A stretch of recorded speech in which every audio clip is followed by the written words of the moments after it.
महिला सशक्तिकरण, women reservation bill 2023 आज प्रेसिडेंट की नोट उसके ऊपर आ चुकी है और वो बिल जो है पास हो चुका है। इट मीन्स वो कानून बन चुका है। हम आज सीनियर एडवोकेट शेख शकील जी के पास आए हैं, उनसे ये पूछने कि क्या इससे महिला सशक्तिकरण होगा, क्या वुमेन एम्पावर होगी।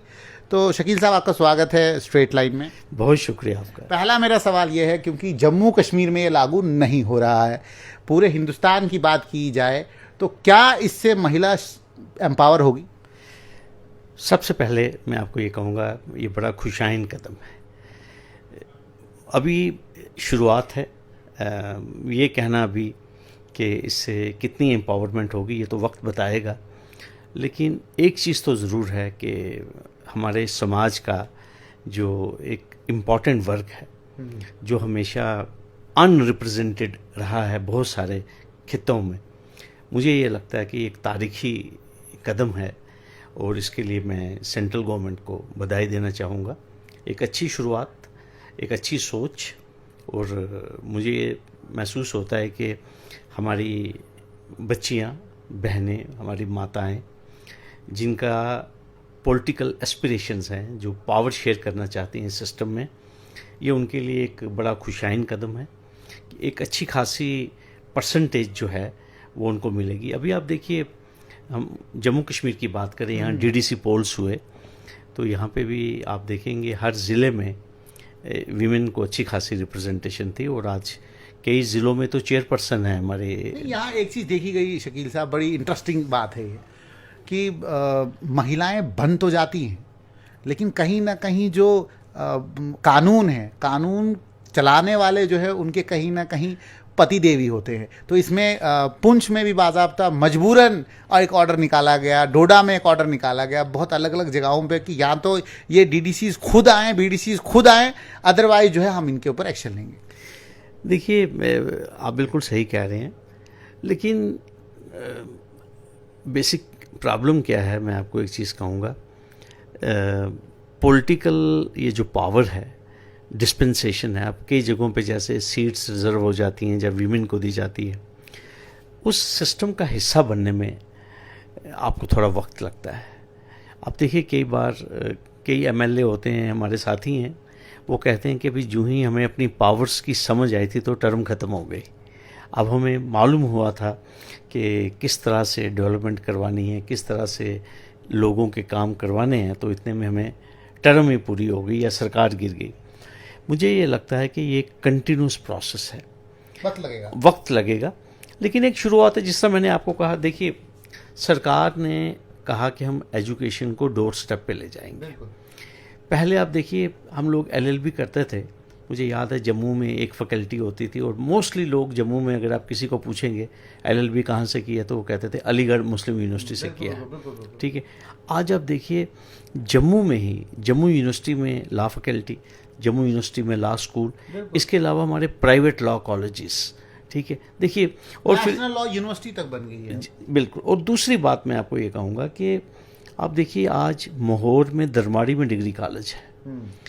डिग्री कॉलेज कहाँ कहाँ नहीं पहुँचे, 10+2 कहाँ कहाँ नहीं पहुँचे, ऑफ कैंपसेस कहाँ नहीं पहुँचे, लेकिन बच्चे सड़कों पे आते हैं, कहते हैं जी हमारे पास फैकल्टी नहीं है, अच्छे टीचर्स नहीं हैं। तो सरकार का यही एक आर्गूमेंट है, आहिस्ता आहिस्ता आहिस्ता आहिस्ता। आप देखिए मेडिकल कॉलेजेस आप देखिए खुल गए हमारे कठुआ में, उधमपुर में, डोडा में, राजौरी में। तो एक शुरुआत है, आहिस्ता आहिस्ता मुझे लगता है कि। लेकिन शकील साहब, क्या 33% रिजर्वेशन जो महिलाओं को दी गई है, आपको लगता है कि, क्योंकि बहुत सारे ऐसे, क्योंकि 2 वोट सिर्फ इस बिल के अगेंस्ट पड़े थे, वो AIMIM के वोट थे, और उनसे जब पूछा गया कि आपने क्यों नहीं वोट समर्थन किया, जबकि कांग्रेस ने समर्थन किया, सारी अपोजिशन पार्टी ने उनका ये था कि इसमें जो है कहीं ना कहीं औरतों की रिजर्वेशन तो है, लेकिन उसके अंदर रिजर्वेशन नहीं है, ओबीसीज का इश्यूज उन्हें उठाया। आपको लगता है रिजर्वेशन विद रिजर्वेशन, उसके अंदर भी रिजर्वेशन होनी चाहिए? देखिए, जो इसके ऊपर जो लोग कह रहे हैं कि ओबीसीज नहीं है, मुझे लगता है कि जितने भी स्टेक होल्डर्स हैं, देखिए ये देश एक गुलदस्ता है, मैं आपको साफ बात कहूँगा। यहाँ पे इतनी डाइवर्सिटी है, इतनी कास्ट हैं, अगर जो लोग जेन्युइन जिनकी मैं ये कहूँगा कि कंसर्न्स हैं, गवर्नमेंट शुड मीट देम। कोई इसमें गलत बात नहीं है। अगर हमारे ओबीसी भाई हैं और लोग हैं जिनकी एप्रीहेंशंस हैं, जो कह रहे हैं कि हमें एडिक्वेट रिप्रेजेंटेशन नहीं है, तो सरकार तो कहती है कि सबका साथ, सबका विकास और सबका विश्वास, ठीक है, प्रयास भी। तो अगर सरकार की मंशा, देखिए मैं आपको एक चीज़ कह रहा हूँ कि मेरे जैसा शख्स, मुझे बहुत खुशी है इस बात की कि मेरे देश में मतलब एक नई लहर जिसे कहते हैं, ये एक नया प्रोग्राम है, ये ख्वाब है 33% जिसे कहते हैं रिजर्वेशन, ठीक है, अच्छी बात है। देखिए आप अभी बात कर रहे थे, कई जगहों पे हमने देखा, यहाँ जम्मू कश्मीर में एसडीएम मेंढर साहब ने आर्डर निकाला कि जो हमारी वीमेन रिप्रेजेंटेटिव्स हैं वो खुद ही पावर एक्सरसाइज करेंगी, खुद ही काम करेंगी, उनके शोहर नहीं, ठीक है। और अभी आपने देखा जम्मू म्यूनसिपल कॉरपोरेशन की एक महिला काउंसलर को आई थिंक टर्मिनेट किया गया है या उनको डिसंगेज किया गया है करप्शन चार्जेस के ऊपर, ठीक है। तो कहने की ये बात है कि सरकार को भी एक चीज़ सोचनी चाहिए कि अगर आप इस लेवल की रिप्रेजेंटेशन दे रहे हैं तो आपको उनको, जिस तरह आप इम्पा है जिसमें ट्रेनिंग दी जाती है, तो आपको इन लोगों को एम्पावर भी करना पड़ेगा, आपको इन लोगों को ट्रेन भी करना पड़ेगा। आपको शायद यकीन नहीं होगा, बीडीसी, डीडीसी, इवन सरपंचों तक को जो है ट्रेनिंग दी जाती है बाकायदा। यहाँ से पुणे, यहाँ से मुंबई, गुजरात, इन जगहों पे लिया जाता है, महिलाएं जाती हैं, मैंने खुद इसके ऊपर काम किया हुआ है, और उनको हर एक तरीके से बताया जाता है। लेकिन दिक्कत ये है कि जब वो घर आती हैं तो कहीं ना कहीं पतिदेव ही जो है सब कुछ चलाता है। देखिए मैं एक, हमारे रियासी में ना हमारी एक बहन है एडवोकेट शाजरा कादिर, मैं बड़ी देर से उनको वॉच कर रहा हूँ, she is doing exceptionally well, ठीक है। हमें थोड़ा पॉजिटिविटी की तरफ भी देखना है। और देखिए ये जो मुद्दा आप हाईलाइट कर रहे हैं कि प्रॉक्सी उनके हस्बैंड या उनके रिश्तेदार उनको चला रहे हैं, मुझे लगता है कि ये उनके लिए एक सफिशेंट इशारा है कि अगर उनको जो उनकी पोजीशंस हैं अगर उस पर परफॉर्म करना है या फिर तो मुझे लगता है वो वन टाइम डीडीसी रहेंगे, वन टाइम सरपंच रहेंगी, वन टाइम ही रहेंगी। लेकिन अगर आपको आगे बढ़ना है तो फिर आपको शाजरा कादिर बनना पड़ेगा। मैं आपको बताऊंगा, आप देखिए पुल बना रही है, वो भाग दौड़ कर रही हैं, पहाड़ी इलाका है और पढ़ी लिखी हैं, एडवोकेट हैं, तो हमें रोशनी जो है ना उनसे नज़र आती है। और हमारी जो बाकी महिलाएं हैं उनको भी सीखना चाहिए कि देखिए अब हमारी पार्लियामेंट है, आप देखिए हम जम्मू कश्मीर के रहने वाले हैं, लेकिन आई गेट इंस्पायर्ड फ्रॉम महुआ मोतरा, बिल्कुल बंगाल से हैं, लेकिन फायर ब्रांड। आप देखिए जब पार्लियामेंट में बात करती हैं किस अथॉरिटी से बात करती हैं, हमें खुशी होती है। सुषमा स्वराज जैसे लीडर जो रहे हैं, जो सुषमा स्वराज जैसे लीडर हैं, आप देखिए हम जिसे कहते हैं ना कि पार्लियामेंट में पार्लियामेंट्री बात करना, अगर किसी को सीखना है तो ये स्पीकर हैं, और जिससे कि ये पार्लियामेंट्री जो रवायात हैं, और ख़ास तौर पर मैं as a student of law मुझे बहुत कुछ सीखने को मिलता है कि जब भी वो बोलती हैं she is thoroughly prepared, she comes with preparation and she makes her point. तो हालांकि मेरा कोई सियासत के साथ कुछ है नहीं है, लेकिन जब हम सुनते हैं उनको तो हमें लगता है कि यार क्या प्रेपरेशन है, क्या तैयारी है, जिस भी इशू के ऊपर वो आती हैं सरकार क्लीन होती है, बिल्कुल पूरा जिसे कहते हैं सरकार को आड़े हाथ। और यही तो पार्लियामेंट में अपोजिशन का काम है, और ये जो खूबसूरती है वो यही तो है।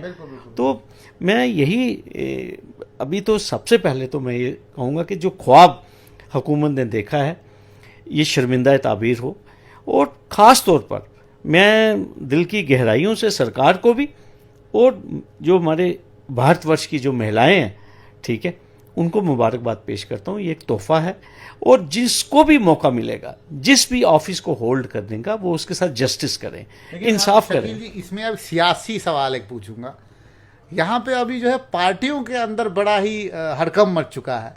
दिक्कत ये है कि अब कौन कौन सी सीट रिजर्व होगी जी, क्योंकि लोकसभा इलेक्शन आ रहे हैं, और खास तौर पे पार्टियों में अब किन को चांस मिलेगा। क्योंकि जिन औरतों ने अपनी जिंदगी पूरी पार्टी को दी, क्या उनको चांस मिलेगा, या जो वहां उस सीट पे विधायक हैं क्या उनकी मिसेज को चांस मिलेगा। ये बड़ा ही ट्विस्टिंग है, बिकॉज कहीं ना कहीं एक एमपी ने ये सवाल भी रखा कि असाउद्दीन ओवैसी ने इसलिए जो है वोट नहीं दिया, उनको अपनी सीट का खतरा है कहीं वो ना रिजर्व हो जाए। देखिए, आप एक बड़ी जेन्युइन बात कर रहे हैं। अभी आप देखिए, हमारे जम्मू म्यूनसिपल कॉरपोरेशन के चुनाव की बात चली। एक्ट जो है हमारा म्यूनसिपल कॉरपोरेशन एक्ट, वो रोटेशन की बात करता है। सरकार के पास तो दायित्व रहता ही है, पावर रहती है, और बीच में थोड़ी सी शरारत भी चलती है। मैं ये आपको साफ बात कह दूं, आपको मालूम है कि किसी वार्ड में, किसी कॉन्स्टिट्यूंसी में एक फायर ब्रांड लीडर है, वो अपोजिशन का है, सरकार को आड़े हाथों लेता है, तो वो कॉन्स्टिट्यूंसी रिजर्व हो जाती है। बिल्कुल। ठीक है। और इसमें हमारी जो कोर्ट्स हैं, इलेक्शन के प्रोसेस में वैसे भी सुप्रीम कोर्ट कहती है कि मदाखलत कम ही करनी चाहिए। डेफिनेटली थोड़ा सा इसमें असर होगा। अब देखिए, मैं जम्मू की बात करूंगा, बड़े प्रोमिनेंट वार्ड्स जहाँ पे इवन हमारे भारतीय जनता पार्टी के जो पार्षद थे, काउंसलर थे, वो भी वार्ड जो हैं रिजर्व वो भी रिजर्व हो चुके हैं। ये बात यहाँ पे चलेगी, ये मैं आपको एक चीज़ कहूँगा। और होता क्या है, आप देखिए, लालू प्रसाद यादव जी को जब स्टेप डाउन करना पड़ा बिकॉज ऑफ हिज कन्विक्शन, तो राबड़ी देवी जी को, ठीक है, उन्होंने हुकूमत भी चलाई। ठीक है। और हमारे भारत की तारीख रही है, हमारे में आप देखिए कि प्रेसिडेंट ऑफ इंडिया भी जो है वो महिला ही है। महिला ही है।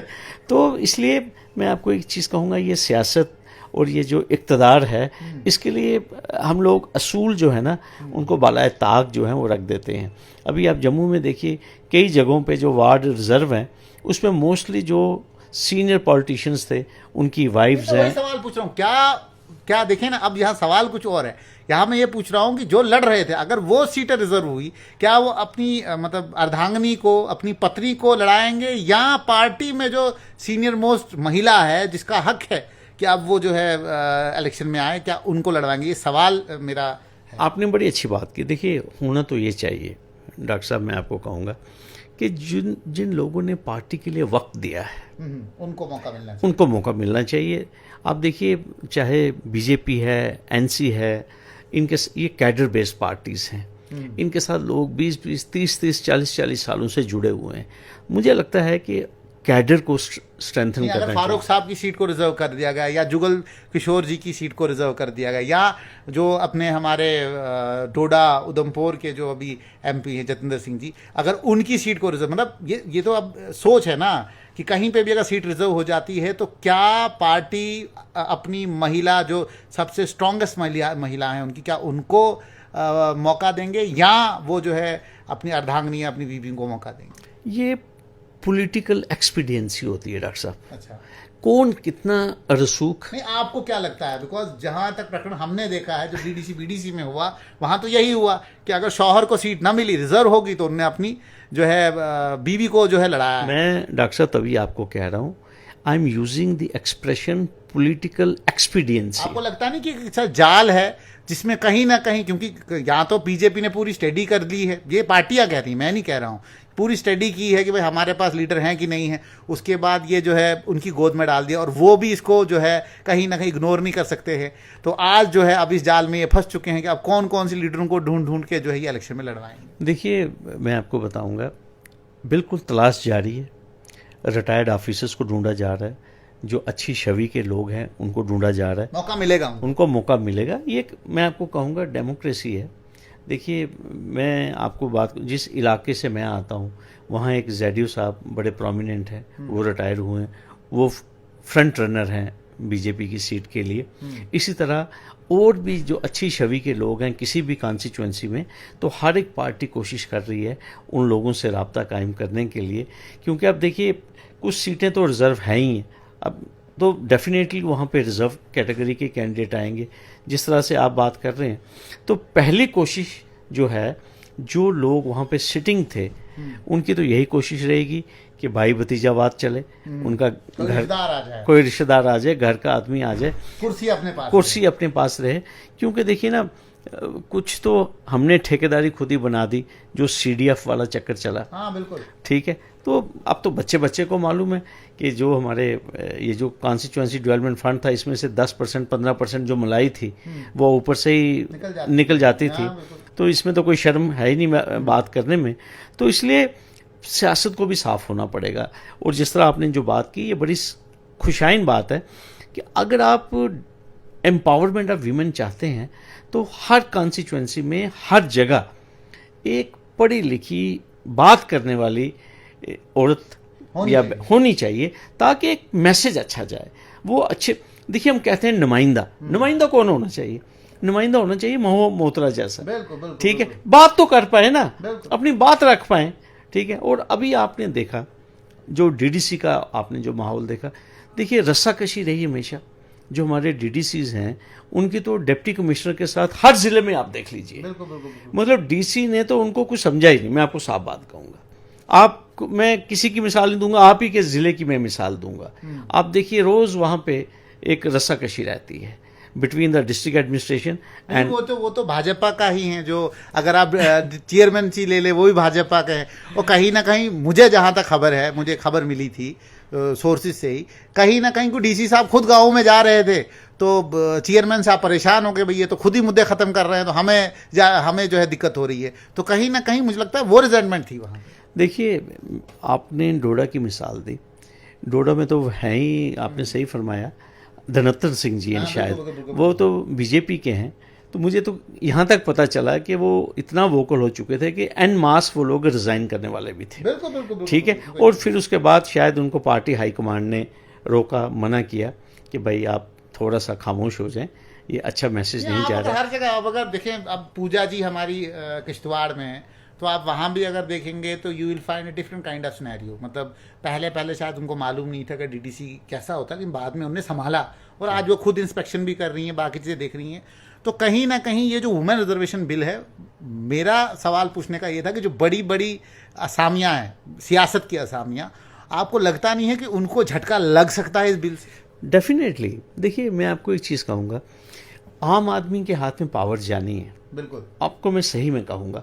देखिए आपको कहीं तो फेस सेविंग के लिए कोई अच्छे फेसेस लाने पड़ेंगे ना बात करने के लिए। सभी नग भर्ती करने अगर आपने अब मैं कह रहा हूँ नग में नाम सही में कह रहा हूँ आपको, कुछ वाकई ऐसे लोग हैं जो बात नहीं कर सकते हैं, जो नुमाइंदगी नहीं कर सकते। आपको लगता है जम्मू कश्मीर में कोई एक महिला, मतलब ये जो कादरी जी हैं इनको छोड़ के अभी जो बड़ी बड़ी पार्टी जैसे एनसी, पीडीपी, ये बीजेपी, कांग्रेस, इसमें आपको कौन सी ऐसी महिला दिखती है जो एम्पावर्ड है, जो बात करने में कभी हिचकिचाती नहीं है? देखिए हमारे पास डीडीसी चेयरपर्सन है बारामूला, सफीना बेग, एक अच्छी एडवोकेट हैं और मैं देखता हूँ वो उनका जो कंट्रीब्यूशन है,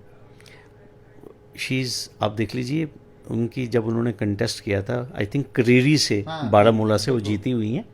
I am highly impressed of her personality and presentation, बहुत अच्छा बोलती हैं वो। इसी तरह मैंने आपको रियासी से वाइस चेयरपर्सन है मेरी बहन शाजरा कादिर।